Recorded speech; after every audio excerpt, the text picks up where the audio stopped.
right, so it's a chunky little fish.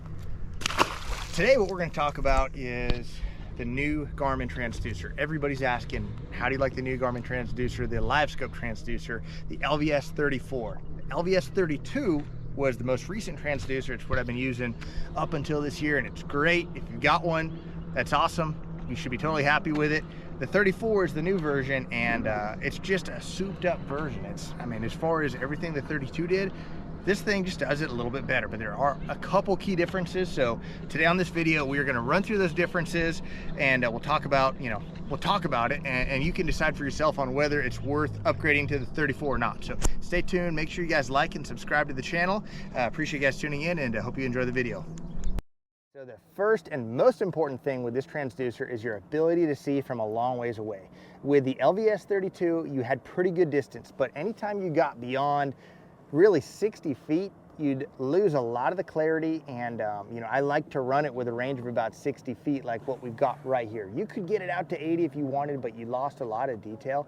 You can see right here, we've got a 60-foot range. That's how far in front of the boat we're looking, and you can really clearly see what's going on. There's a bunch of smaller fish stacked up out off right in front of the point, and you can see up on, as you crawl up the point, there's some bigger fish right there.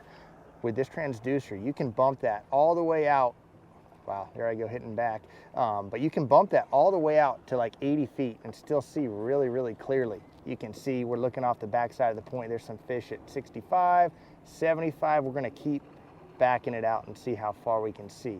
Now there's a big ball of shad, some fish suspended out off the point, and where our range is out at 90 feet. So realistically, as a bass fisherman, that's a pretty long cast, and that's as far as you're really gonna wanna sit from these fish. So if you can see a good 20–25% further with this transducer, that is a huge deal. And I mean, you can see these fish clearly 85 feet.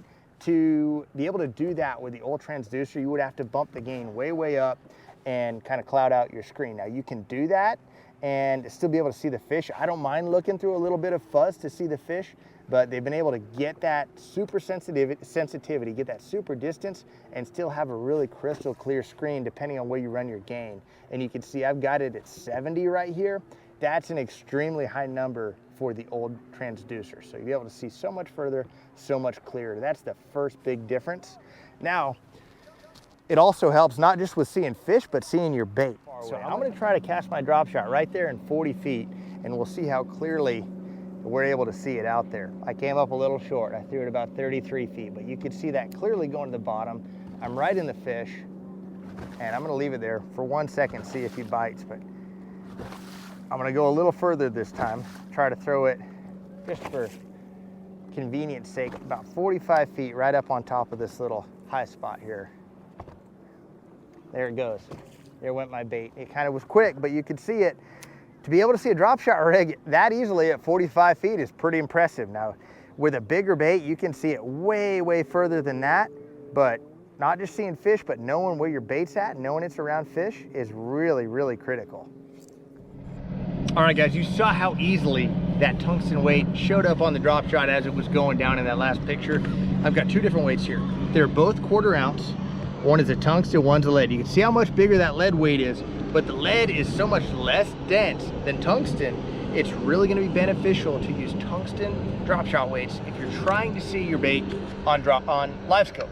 Now, I'm not telling you you have to use tungsten all the time. I know it's a little bit more expensive, and I use lead in a lot of different instances, but if you're trying to see your bait, you're gonna get a lot better luck using a really dense tungsten weight, and that goes with all kinds of other baits too. The bigger, more dense stuff is gonna show up better.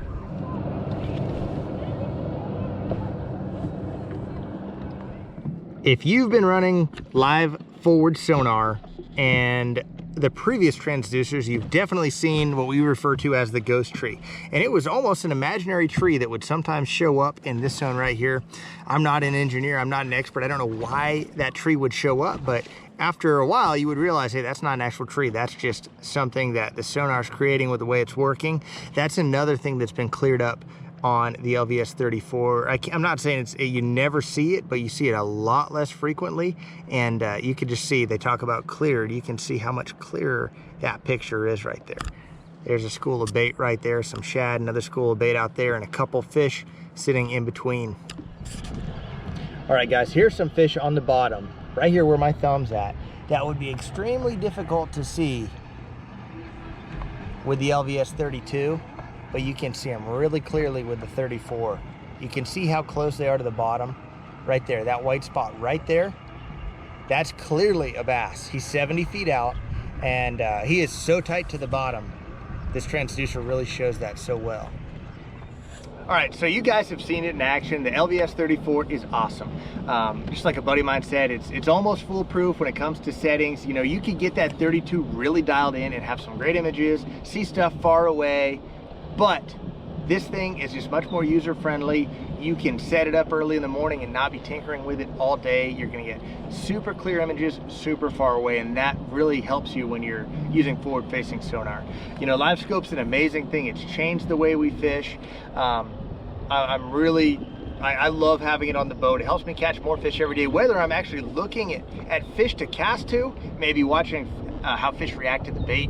Shows you how deep your bait's running. Maybe you're using it to find structure. It helps me every day I'm on the water, and a couple of those basic tips hopefully are gonna help you guys. So make sure to subscribe, like this video, subscribe to the channel, and appreciate you guys listening to this video.